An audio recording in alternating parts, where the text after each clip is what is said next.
Oh, the zone is live. I'm going to wait for a couple of people to join. But welcome to the zone, my friends. We are back. Episode 2, season 5. Oh, lad, I'm trying to jump ahead or jump back. What up, everybody? It is your girl, MCNadzzz. We are broadcasting live on Facebook, the Twitch, the YouTubes. We there everywhere. We there here. So if you are watching us, if you're just joining the link, make sure you share it out. Make sure you subscribe. Subscribe to Planet Soca, of course, on Twitch and YouTube at Planet Soca. And subscribe to me, MCNadzzz, at MCNadzzz. All right. Just going to wait for a few people to come on there. And of course, if you're on Facebook, make sure you share out the link. If it's YouTube, share your link out through WhatsApp. Tell the people you're here. It is season 5, episode 2 of The Zone. Of course, we are always looking for sponsors, man. And this episode, we do have a sponsor who I will talk about shortly. But if you are interested in sponsorship, well, then hit us up, info@socamatters.com. Season 5 is powered by DJ Simply Smooth, Maverick Customs, who does all our graphics, Rhythm Stream, big up Sham, Mr. Roots of Wiz Records. I see you out there in the New York City. And of course, Scratch Master, big up yourself. A lot of our guests for season 5 are courtesy of Scratch Master, who was one of our guests in season 4. So big up your damn self. Again, everybody joining us, don't forget to share out the link, whether you're on Facebook, YouTube, or the Twitch. It is your girl, MCNadzzz, season 5, episode 2 of The Zone. I do want to big up a sponsor for this episode. So I got to big up Nadia Nicole for this merch. Big her up. You're probably wondering, who is this? Well, Nadia Nicole does handmade beauty products from natural ingredients. And this is what I love about her. We're talking about turmeric. You want charcoal soap. You want a scrub. You want a bath salt. You want a balm. Not that kind of balm, eh? Keep it kosher. I'm talking about drop that thing in your bathtub and make you feel nice. Well, she does all of that. She also does tea bombs. So you could clean your skin and clean your inside. She is awesome. She also does personal training, which is dope because I signed up for that. And she's doing a boot camp. So if you are outside of the greater Toronto area in Brampton, I'm talking about the West End, make sure you hit her up on Instagram at Nadia Nicole _NN. And of course, you can get some merch from her. There we go, right there. And the t-shirts are great. Nadia is an awesome person.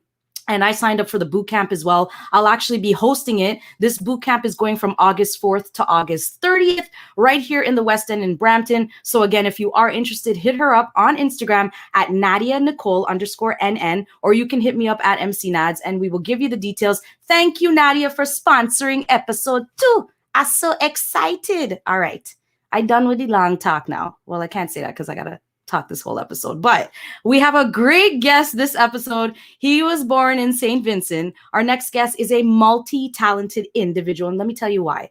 He's played multiple instruments. He's known as a notable musician, but he is the owner of his own production company. This man got the skills. He is a producer, songwriter, and mixing engineer. I want everybody to welcome to The Zone, season 5, episode 2, Mr. Parry Jack. Wee!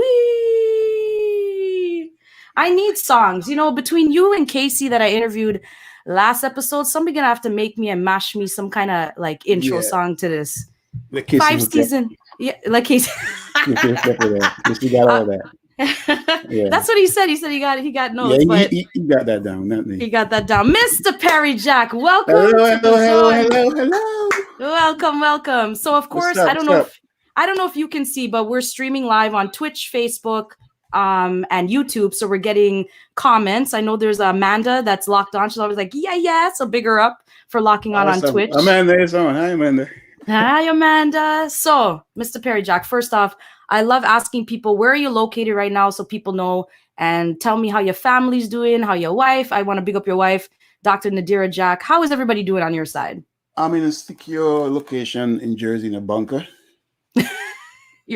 I'm in Hawthorne, New Jersey. I'm in Hawthorne. I love it. How long have you been in Jersey?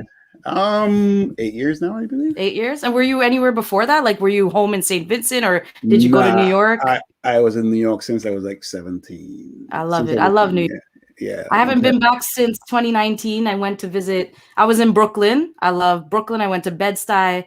I miss you guys. I hope I can cross a border because right now things out to order. When's the last time you ever been to Toronto? I didn't even ask. I went to Toronto one time. One time? Yeah. How long ago was this? 11 years ago. You need to come back. You got to come back. You got to come back and check us out. I know you got people there. I went there, when was it? 2010. Well, I did a song with Friction called Woman But in Me. Yes. I'm not sure if you know that song. So I was touring with Island Network. Okay. So we went to Toronto, then we went to London after that. It was pretty cool. And nice. Then I stopped singing. And then you stopped singing. That was it. You were done. You said, that's our rap. That's our rap. No, I'm making my comeback soon. Don't worry. Okay. I'm going to ask that. I actually have, out of the script, I have a side question that I thought of because I'm like, I have this here. So I'll ask you. I do want to big up Sabrina Ragu. She's locked on. She says, hi, guys. Big up Mr. Parry Jack. So big up yourself. That's my sister-in-law. It is? What? Big up the family, sister-in-law, Sabrina. Big up your damn self. And I must say, one of my biggest fans. That's Nadira's big sister. Big sister? Wow, yeah. Sabrina, big up yourself. And don't forget to share out the link. Let people know we're here. Yeah. So let's give. Let's go. Yeah, of course. Not all guy needs family big. So let's go. Yep. You're gonna. This is the one thing about being West Indian, eh? Because I tell people now, as you get older, I mean, you're married, so you don't have to worry. The rest of us that have to like date, you got to do a background check. You got to make sure somebody's not your cousin and somebody related to your auntie. It's all kind of. So I love big families. So let's get into it. Let's start asking you your questions. Yeah. You are the owner of your own production company called Jack Spaniard Productions. I said that right? Yeah. So it's JSP. I want to know, for people who don't know you, how did your company start? Well, actually, I've been doing the production, mixing, mastering thing, and then I was playing with band. And I didn't want to mix two things, especially when tax time come around. You know what I'm saying? So yep. You have to put that side of the business by itself. So that's why my wife and I created Jack Spaniard Productions. So we have my personal thing separate from my personal thing. Yeah. It's true though. People forget it. That business side is important, I think. Yeah. You gotta make that legit. And, you really do. Yeah. And what's distinctive about, so we'll put the musician and the music stuff that you're doing on that personal thing. But let me talk about this personal thing. What's distinctive if somebody was to ask you about JSP? Man, okay. JSP, you come by me in my studio, I'm gonna make you feel at home. The things I'm gonna do for you make you feel comfortable. And it's not even so much the music, it's how I'll make you feel, the experience that I give you when you come here. Right. You know what I'm saying? I don't want to talk. I mean, it's something petty, something will mention what they are, but things that I do that you will not get it when you go to other people's studio. Not dissing anybody else, but I'm just saying, you go there and you come here, it's a whole different experience. Yeah, it's like other than the music part of it. Right. It's a musical and professional, almost serenade. Yeah. Right? So you're gonna want to come back and you won't want to leave. And hey, if you don't want to leave, you can stay for a few days to work in music. Yeah. That's how I roll. That's how I roll. See, I love that because not a lot of people do that. They, people know they're coming out of town and they're like, shit, well, I got to work on this, but I'm going to want to work late and it's late. So where do I crash? So that makes sense. Making people comfortable is big, right? Especially, I think that's part of networking in general. It's one thing to make those business connections, but it's a matter of being organic, I think. And if you're not being your true self, I think people can sniff that out in a business. Yep. And I think once you get to know me, I think I'm very friendly. I think I can be funny sometimes. My wife is like super, super, super friendly. So I love it. You come in. You got your 1-2 jokes. I like it. You're gonna feel at home. See, freeze. Yeah, she probably she probably watching now, feeling so nice or whatever. So big up Dr. Jack. I'm gonna plug her later because I've been creeping your wife too, and I love her. It's funny because when I saw her name, I'm like, wait, Nadia. I'm like, oh, it was meant to be. We were meant to be friends. Because she did ask me, is her name Nadia? I said, no, her name is Nadia, not Nadira. Yeah, see, almost. I was like, you're looking for company. I love it. I do want to big up somebody that's always locked onto the zone from Paris. His name is Stevie Media. So he's saying hello, welcome to the zone. He's one of our loyal followers. I think it's like 8 o'clock in Paris. Hi, what's up, Stevie Media? 8 o'clock. What's that? PM or AM? p.m. in Paris. Oh. I think it's evening time now. So he always locks on and, gets his little 1-2 piece of food and just like chills and watches the zone, which is so nice. So let's talk about it too. You're producing. Like at what age did you start getting into that, or was the music first? And then what's kept you motivated to keep doing the producing and the engineering and the mixing and mastering? Well, we're taking it back. I got to take it back to when I was like 15 playing music. This is back in St. Vincent. And you're 25 now, so what are you worried? Just kidding. Don't tell nobody. I don't.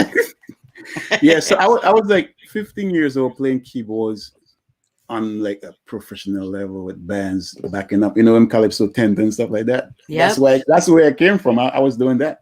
Yeah. When I came here, I came to New York when I was 17 years old, and I was in high school, obviously, and I hook up with do like band stuff, Yeah. So every time I get a chance, I go in the band room and I would create not my own thing, because I never thought I would be a music producer ever, ever. It never crossed your mind then? No.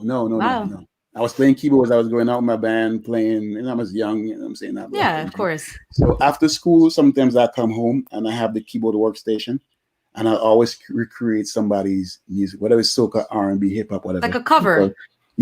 And I always do. I was good at it. It was like nothing. And then one day I was introduced to this guy who had a studio. And I went in there, obviously messing around, saying, like, why you can do this? Because his studio was there, but they didn't have anyone to run it. Right. And he said, what if you come by, like, every day or whatever, sometimes, and then we can, because it was so easy for me. Back then I was young, I was very creative. I mean, I'm still creative. I'm still young. Yeah. But back in those days, I'm saying, I was like, ready. I'm saying? A studio? You mean a studio? You know what I'm saying? So that's how I got started. And this was by this article one, and that's when I did the Couldn't Believe Rhythm. I have that. It's in my notes. That's 2003. Yes, that was probably one of my first soca production. Really, eh? Yeah. And that's when you were working with Benjai, you were working with Bungie on that rhythm. Yeah. Screechy Don. I was just like, yo. And I was fortunate enough to start that way. It's almost like cheating, because I just got into this business. I was dropped right into this guy's lap, like not literally, pause. Don't kill me.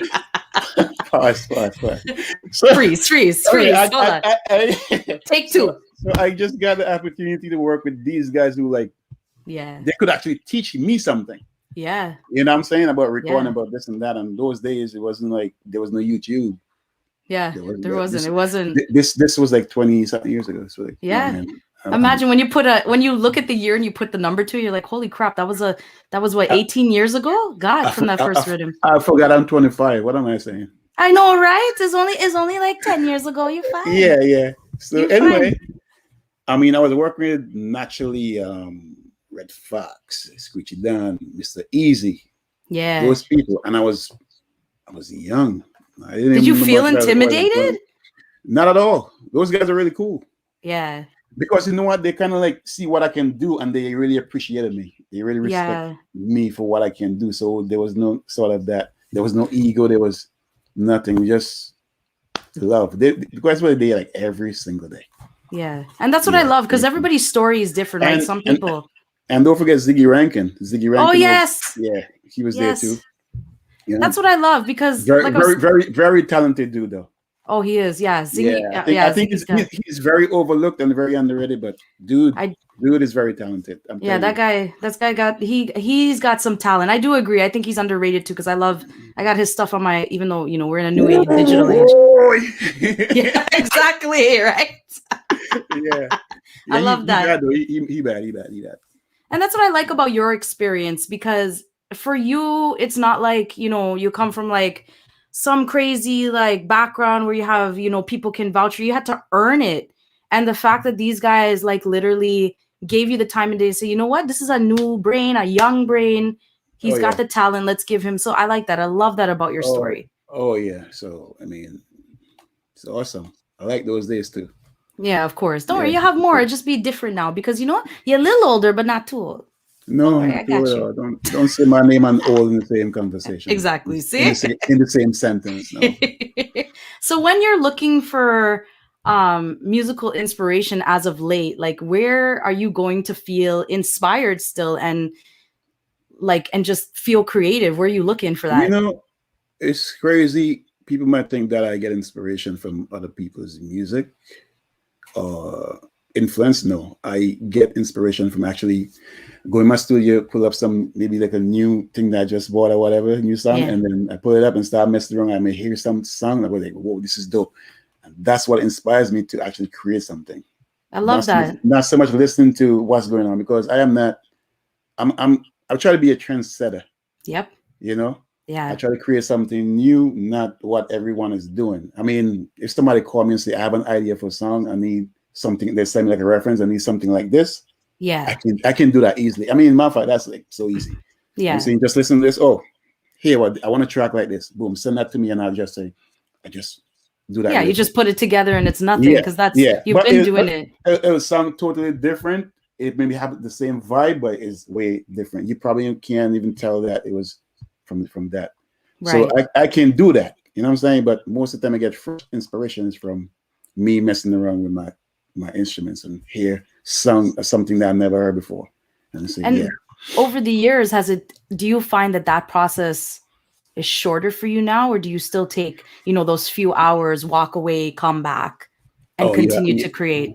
you always got it, because you always want to do something new, something fresh. And I do a lot of music that me myself don't like. Not I don't like it. I might like it, but I may think it's too much left field or right field for what's Right. happening now, because I may send it to somebody and it's like, oh man, I like it, but But I don't see where it fit right now, or I don't really know what to do with this right now. right. You know? So it just sit back there, and you In remember the that in the rhythm? archives. Yeah, you remember that rhythm, the blue soap rhythm? Yes. Even though that's not like groundbreaking or anything like that, I had a rhythm since 2012. Oh wow, really? Yeah, and I sent it for Yankee boy called me up. What you have, boy? You have? I said, I got nothing. Just send me something old or some old thing or whatever. I send that for him. He said, boy, this thing wicked. And that's Oh how they wow. came up. And then that's how we decided making the rhythm. And then that's how that song was born. The blue soap rhythm was born. When I Because guess you know what they say, time is like when it's time, it's time. yeah. I Time wasn't really think, does. and I wasn't even thinking about doing rhythms at that time, because that is not my thing. I'm not really a beat maker. Yeah. I'm a producer. I produce a song from start to To finish. finish. Yeah. Yeah. So some people are just going to say build a beat. I'm not. I prefer to have someone come in my studio and we sit down, we vibe and build something from scratch. That's how I like to work. I love You know. that. So I'm not a beat maker. You have some guys out there that they can't tell me where the middle C is on a keyboard, but they probably run circles around me building beats. Right. That's not me. I like to create actual like a whole production, full production. Yeah. The whole thing. That is my strength, not building beats. That's why I don't hear a whole lot of rhythms from me, because I don't really do anything for me.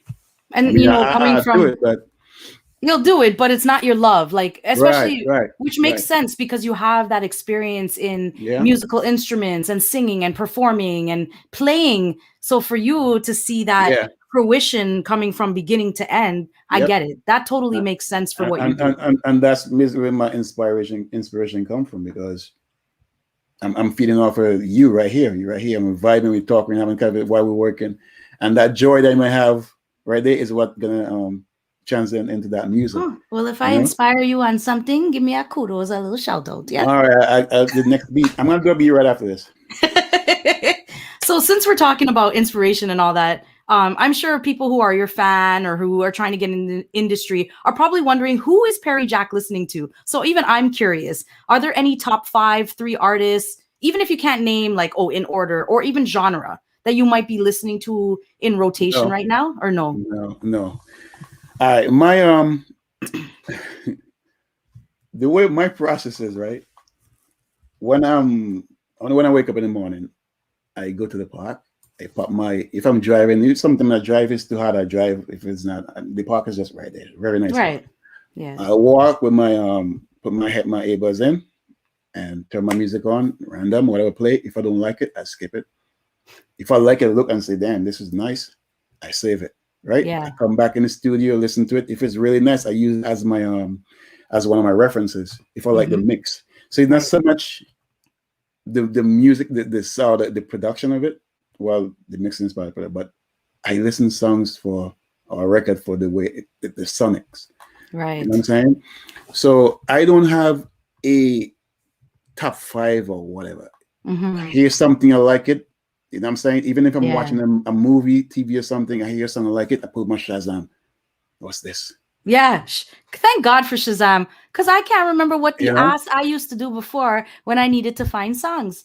I had to record it and have somebody tell me, you ever hear this before? I love Shazam for that.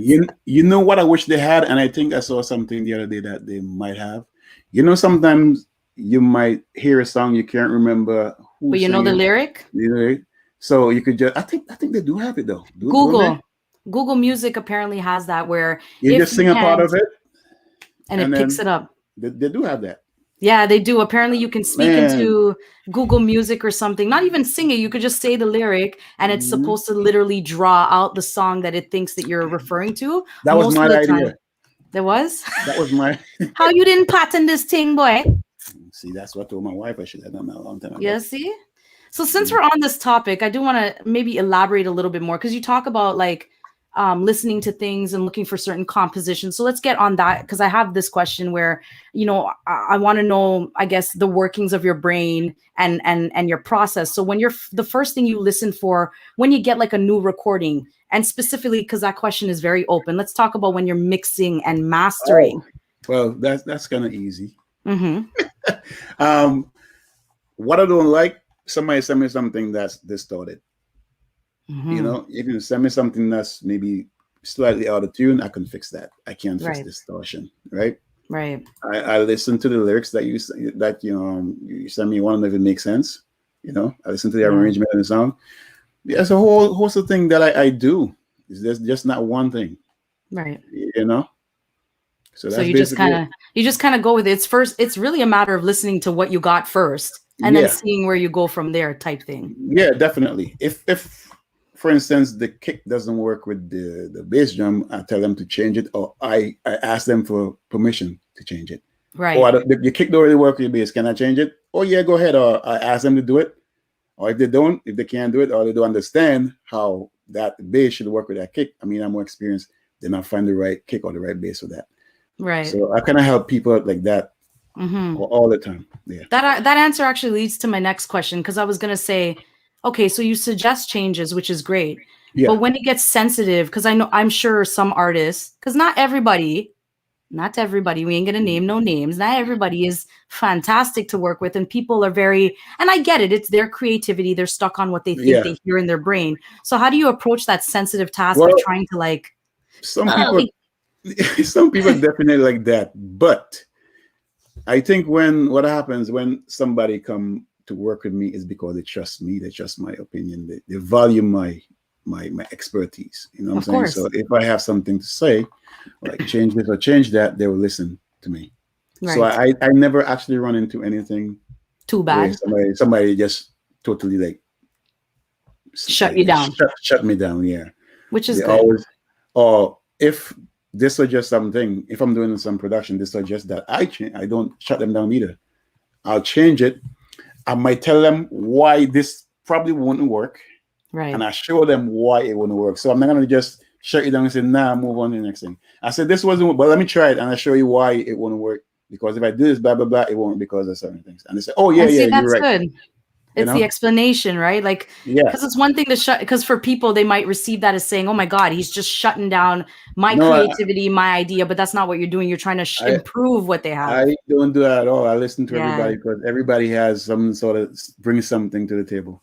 Right. If it's total nonsense, well, it's different. But I don't think anybody at this level right now, if you're going to come to work, I don't want to sound cocky or anything. If you reach where you're working with me, I don't think you're, you know what I'm saying? You're not coming in. It's no joke thing at that level. Right.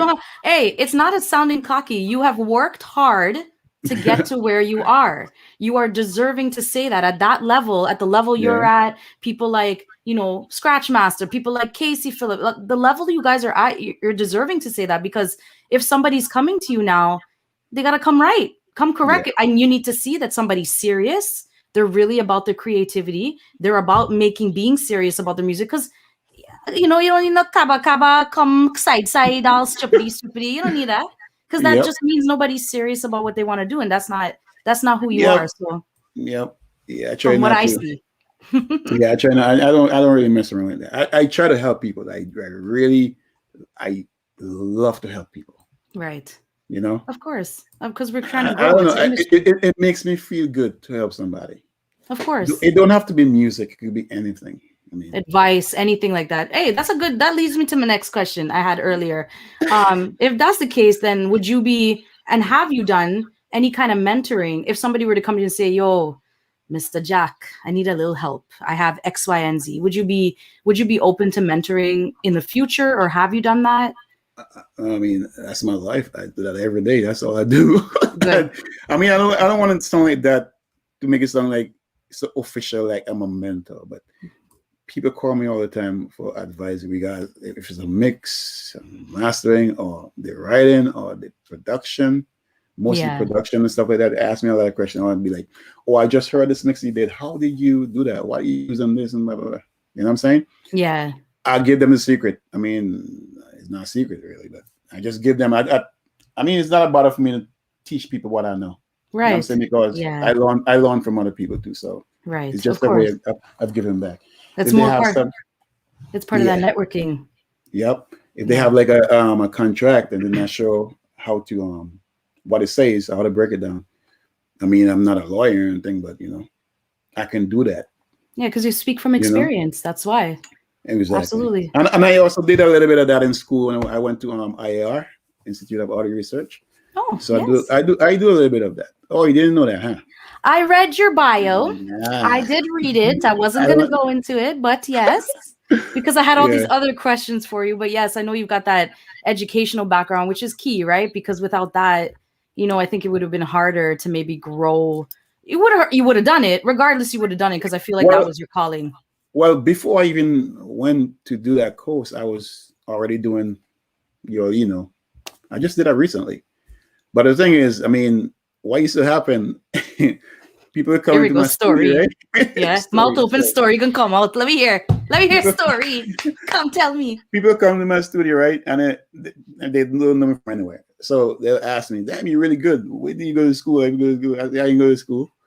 So it's like if you go to a doctor's office, right? I didn't go to school.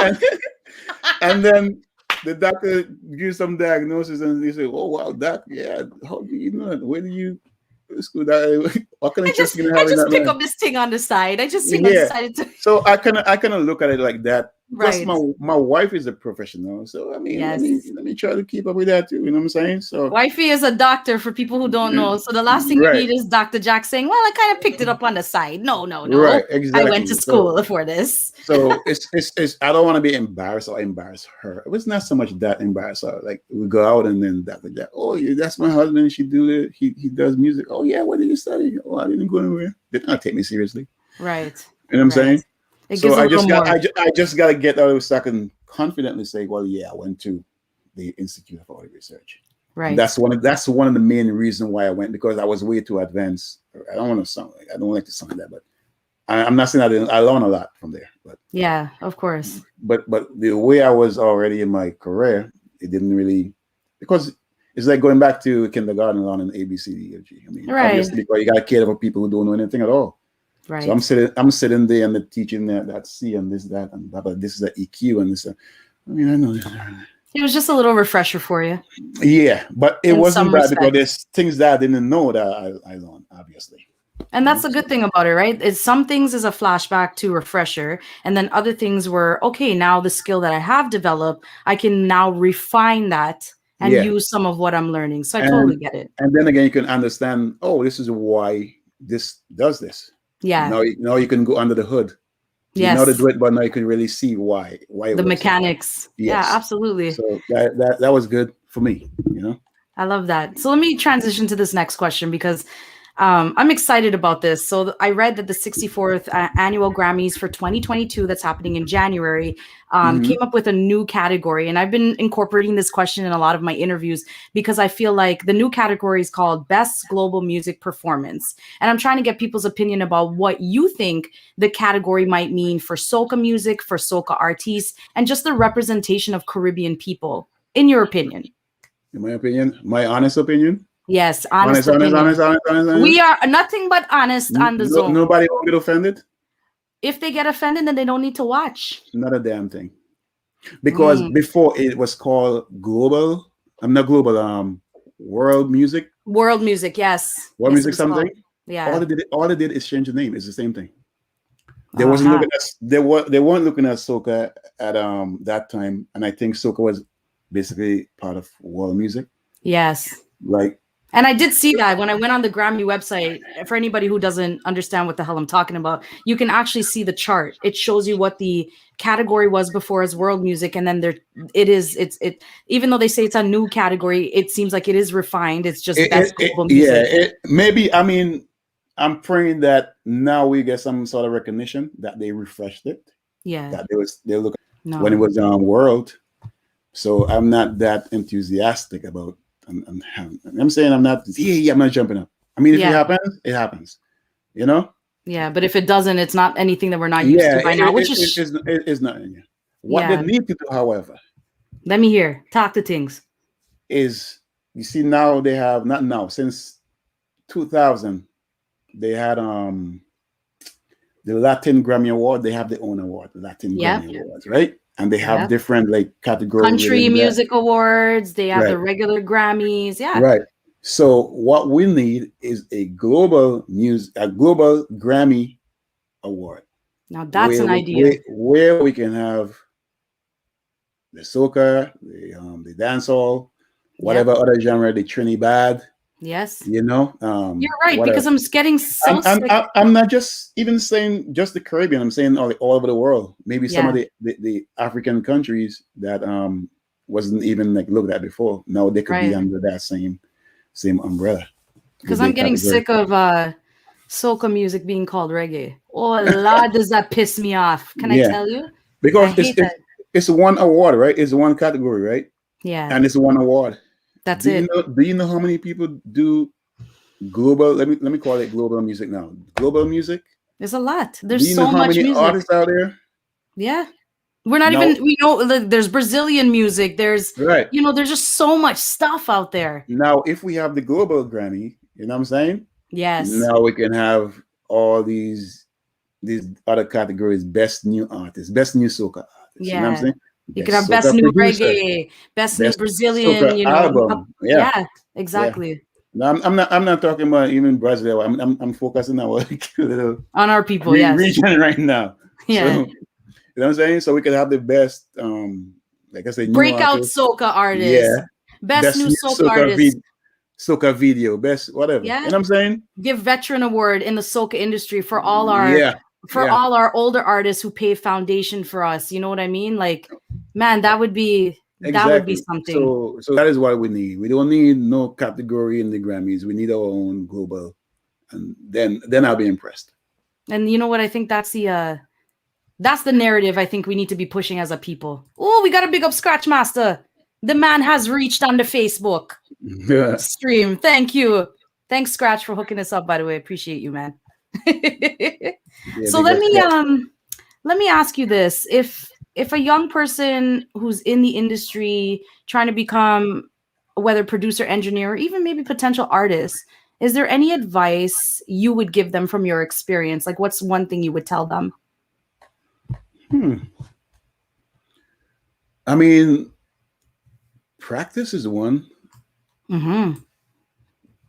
Practice the craft, stay in your lane. When I say stay in your lane, if you're gonna do production, do production. Don't try to mix.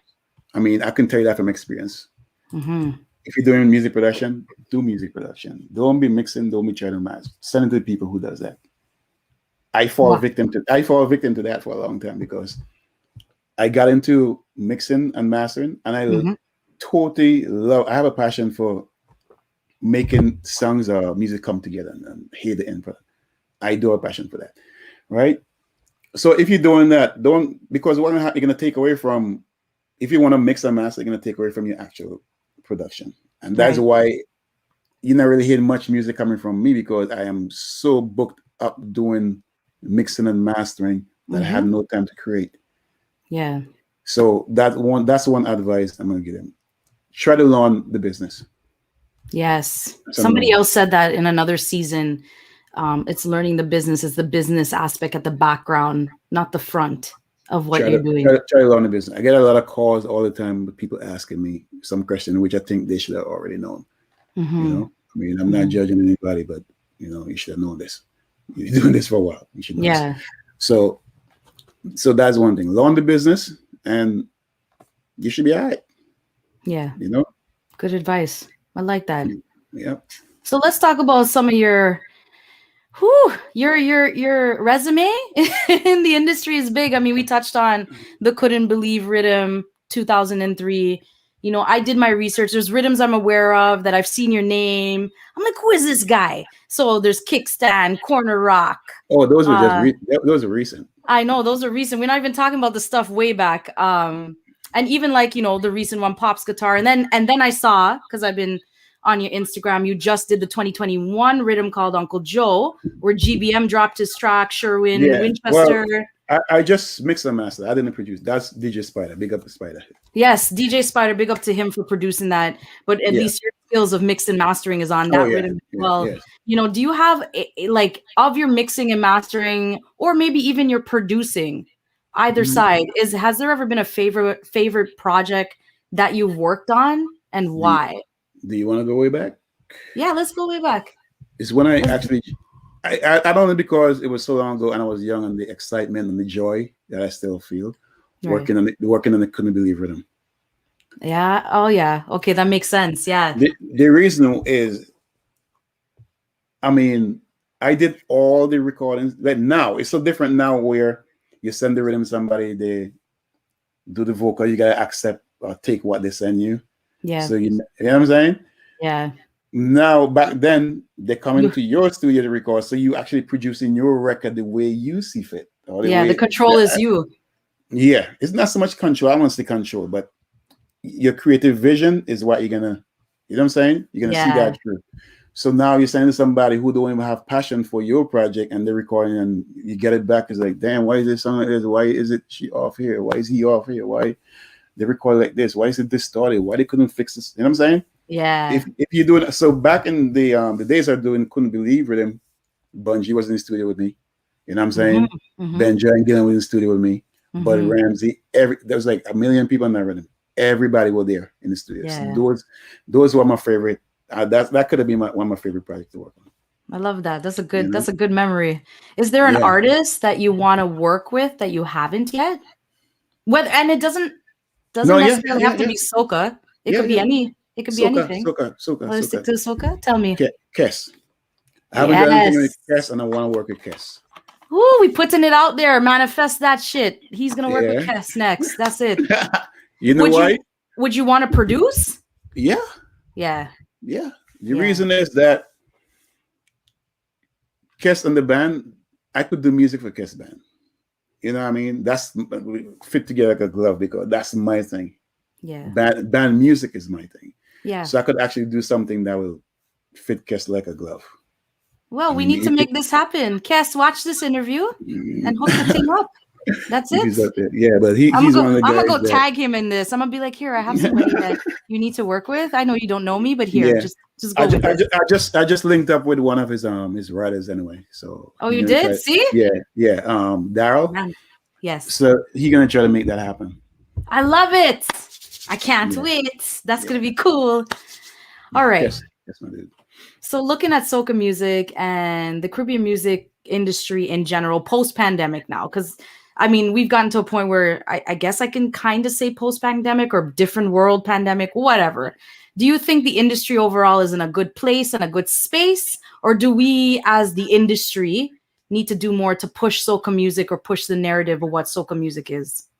Well, obviously the latter. You need to push it. Yeah. A whole lot. But I think we're in a good place where I'm hearing some soca now that I think if it wasn't for the pandemic, it probably wouldn't happen. I think a lot of people came out from the comfort zone, because at one point there was no fete, no dance, nothing. So they tend to like slow it down a bit and make it a little more where not even the Caribbean can relate to, a wider audience, like a mainstream audience can relate to. Yeah. So that's what I'm hearing right now. But now they're going back with the wild thing. Yeah. They're going back full speed now. Yeah, full speed now. They are full speed now. But I was hearing some stuff where I think can cross over, you know? And it's because of that. Oh, they were saying, I don't want to release no power soca, and I want to release no this right now. So they want to stay in it, right? Yeah. And then that's the bread and butter too. So now they gotta come out of their comfort zone and do different things where, you know what I'm saying? Yeah. It's amazing what a pandemic will force people to do it. As Marshall said, that the pandemic is a reset. Yeah, honestly, he's right. It's a reset. I wanted to ask, I'm so curious because you've worked so much with Marshall. Is he as humble as people say he is? Marshall is humble, man. Yeah. I have no problem with Marshall. I'm in fact, I was surprised, and we even spoke about this and joke about it. You know what I'm saying? When people say, "Oh, Marshall, this and Marshall that," and you work with a guy who's like, "Is nothing like that." Oh, Marshall, I had to work with Marshall. Mix with Marshall. Nah, he's not that guy, man. And you were never intimidated when you were working with him, because you know people are like, "Oh my God, it's Marshall." I'm too old for that. Yeah, you're 25. You're not that old. Calm down. Well, 25, yeah. even 25. I've been around the world, man. I've been around. Yeah. I've been around this for too long. You know what I'm saying? I work with people of different genre, different. You know what I'm saying? So I mean can't get intimidated. I'm too grown. Yeah, I get that. I get it, man. So it's like, I mean, Marshall is mad cool though. I'm not gonna say anything. I can't say anything bad about him. Right. Yeah, I never had a bad experience. Everything. I'm gonna manifest for myself. I would love to interview him on the Zone. I would love to sit down and talk to the monk himself, and I have so many questions for him. Just even music or life. He just seems like one of those guys you could just like get into an organic conversation and not realize that 2 hours probably passed. Yeah, Marshall cool. Marshall talk for when you talk for like a long time until you phone dead and thing. Talk about everything, not just music. You know what I'm saying? Right. I ain't talked to him in a while though. Well, if you do talk to him, you could say you did this interview that you don't usually interview for, and yeah. No, actually, I talked to him like about 2 or 3 weeks ago, but briefly. We didn't really get into anything. With some things I had to ask him about something. Yeah, of course. So. My other question is, and this wasn't on my thing, I was just thinking about it now. I mean, you've done soca music for so long, and maybe I don't know, but would you ever have you gone out of that genre? Do you see yourself going into other genres in the future? Oh, I've been doing I start off, matter of fact, doing dancehall. Back, like I say, with Screechy Dunn and them, you know what I'm saying? And then I was doing R&B for a while. And more R&B. I was working with this artist called Razor. He was signed with Def Jam, and he was signed with Sony at one point. But what I used to do with him, and we did a lot of original songs, but obviously you know what that is, and that none actually came out. Yeah. And the other stuff that I did with him is like he get other producers that use they do a lot of sampling. You know what I'm saying? So they'll come to me because I can play, and I'll play everything over. You won't even know. As a matter of fact, I think that song for Razor and Rihanna, I believe I did that. I can't remember because it's so long. Yeah, it's been a while. Not my production, and no credit, no production, but it's work for hire. Yeah. I mean, so they paid me just to do whatever they sent me to play it over from scratch. So if you have a live instrument and whatever, I just get guys to play it over. And that was it. Yeah. And if it was like just keyboards or whatever, I just do it. You know what I'm saying? So yeah, I did that for a while, and I did a lot of R&B and stuff. Yeah. Ever think of going back into that? Yeah, as a matter of fact, I do. Oh, we'll talk about it. I don't want to talk about it though, but okay. I don't want to talk about that now. Because I haven't even talked to my link yet. I have this guy who, you know what I'm saying, I could always, he's like industry. Yeah. So if I want to go but the way I want to do it, like I said, I don't want to talk about it, but I want to talk about it. I have this way of getting people to say things they weren't meant to say. Yeah. So that just means that what we'll say is something is coming that you have a creative idea about. Let's leave it right there because something's in the works. I have so many experiences where I talk and share things with people, and they just run ahead and just do it. Right. Yeah. They do that all the time. Yeah. I hate that. So don't say it. I gotta be very careful. Keep that one. What do they say? Keep that one in your pocket. Yep. Keep that one in your pocket. Yeah. But I have plans. I love it. So the pandemic, I mean, we know, mashed up carnival life, mashed up carnival scene. Didn't really mash up the music because people had to pivot, like we said. Are you a carnival man? Is there anything you miss about carnival season? This is gonna be so embarrassing. Oh God, here we go. The last time I went to carnival was 2011. Oh wow, it was a while ago. And that was in Vinci. I never even been to Trinidad. I was supposed to go to Trinidad Carnival in 2020, but the pandemic hit. I was like, I ain't going nowhere. Yeah. Don't worry, I never been to Trinidad Carnival either, so don't feel shame. That was my one time. But no, I'm not really a carnival man like that because I don't know, something about me. I can't. It's not in me to be getting on bad anything. Yeah, I hear. I might be backstage somewhere. You know what I'm saying? I'm not the guy who's gonna be in the crowd. I don't know why I'm like that. I suck. No, you don't suck because I'm the same way. Like I think maybe when I was younger, I was into it, but I guess as I've gotten older now, I'm more like you, like just rather be in the background, chill. You know, you want me to put on a hat maybe, but that's about it. I like hearing my music. I love standing there taking in live band, live artists singing. That stuff is more. I get it. Totally understand. Totally get it. Yeah, so, I mean, we kind of touched on it because I was going to ask, like, what's next for you? What's next for the production company? What can you talk about that might be coming? Well, immediately, what's like next? I have this project I'm working on with I have Skinny Fabulous. Well, he invoiced it, so I ain't gonna come out. Skinny, come on, man, hurry up. So Get on it, Skinny. I have Lyrical Vaughn. Yeah, I love Vaughn. Vaughn, and he works with Puffy so much. I interviewed Puffy. I interviewed Puffy. Vaughn? No, I would love to interview Vaughn. Yeah, I hope that. No worry. Okay, thank you. Yeah. So he's like, that's like my son. That's my boy right there. Vaughn is so talented. Like, love that dude, man. He and I keep hearing that he's such a cool dude, just really dope. And Puffy had said too, like, you know, he'll send him something and Puffy be like, yo, and Vaughn would be like, what do you think of this? And then they just kind of go at it and make their magic, like Get 'em Waste when they made that one with Purple Jacket. Oh man, I'm kind of part of that team too. I do all the mixing and the mastering for them. Oh, I love it. Yeah, I love it. I'm part. I remember the last one we did was Wasteman and something like that. Yeah, they did Wasteman. Yeah. So he's dropping the EP very soon though. We're just waiting for the last track. So you've got your hands in that. Yeah, so Puffy did most of the, if not all of the production, like all the mixing. So that it's pretty hot. So what you got coming with Skinny then? Right. Well, I'm working on this rhythm. It's like who I have: Fimba, Lyrical, Vaughn, do from Vinci, Dynamite. Yeah. Oh, I love Dynamite. And who else? I think that's about it that I have right now. So that's my next thing dropping. And it's a collab with another producer, young producer, very talented, that based in Toronto called what's his name again, boy? I'm trying to remember his like social media name. His producer name. Yeah, Ras Jomo is his producer name, but I can't remember his real name. Oh, you should send me that. Send me who that is. I would love to interview him too. Somebody new in the industry would be different than somebody who's I think he's known as Ras Jomo. So I don't know why I'm even searching for his real name. Okay, so you know his government name. Right. So Ras Jomo is his name. So was his production. Yeah, he's from Vinci, but he lives in Toronto. Oh, okay. Is it Toronto? I think it's Toronto. One of them. But he lives in Canada somewhere. Yeah, somewhere in Canada. He's somewhere. Yeah, he up there party. Yeah. So that's what's coming.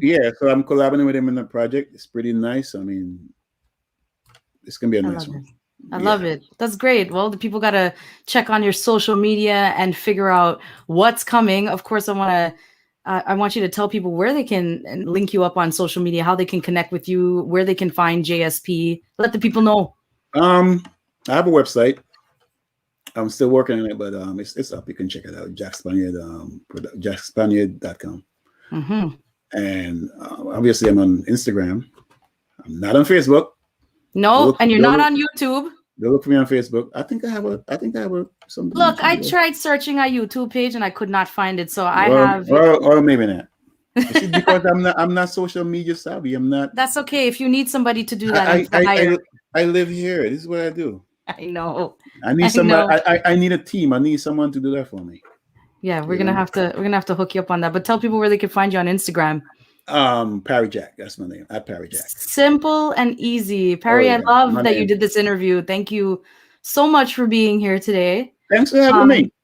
I love it. I know you're not an interview man, so I appreciate it. Scratch Master, thank you for hooking this up. I do want to give a shout out to your wife. And let me tell you why. So Dr. Nadira Jack, she is awesome. I found her, when I was doing my research about you, and I love it because I'm always about connecting with our Caribbean women, promoting each other, and just doing the damn thing, because I love finding Caribbean women that are doing amazing things. And I think your wife, Dr. Jack, is doing amazing things in your community out there. So awesome. I know she's a school superintendent. She's an author of a book that's available on Amazon called The Pedagogy of Consciousness. She's right? Did I say it right? Pedagogy of Consciousness. She's a professor. And she's also a host of a podcast that she just recently started. I think they're on episode 3 or 4. It's called Reconstructed Ed. And what I like about this podcast is that she discusses issues in the educational system. Now, I understand it's the issues, overall that might be happening in your community, but it's so relatable, I think, to what I hear going on in Canada and my friends who are teachers. So she finds a way on this podcast to really reconstruct education for the next generation. I love that the latest episode had a bunch of children on it talking about, the pandemic and how that was for them and changing the way they learn. So I want to big up your wife, Dr. Nadira Jack. If you guys want to find her on social media. Thank you for that. It's so easy to find her as well. It's Nadira Jack, basically. And if you can't find it, go to Parry Jack's Instagram and they have a beautiful picture together and you can click on that and go get her. Nadira, I know you're watching. Thank you so much. Big up your damn self. I just love that I can connect with people like you, Parry, and then, your wife and other women in the industry. So thank you for having that avenue here so I could do that with your wife. So thank you. Thanks for having me. Thanks for having us. No problem. Everybody locked on. Thank you so much. This was episode 2, season 5 of The Zone. Don't forget to follow Planet Soca. If you're following us on YouTube or Facebook, it's at Planet Soca. Same thing as Twitch. If you want to follow us on Instagram, it's at Planet Soca1. And for me, your girl MCNadzzz, you can follow me on all social media platforms at MCNadzzz. Don't forget, you can check me on Vibe 105.5 FM, Toronto's diverse music mix radio station. I'm on every Tuesday from 2 to 5 p.m. That's my own shameless plug. I'm doing it. Parry, thank you so much. I love this. Thank you for being here. Thanks everybody locked on. We'll see you next week for episode 3. Peace out, A-Town.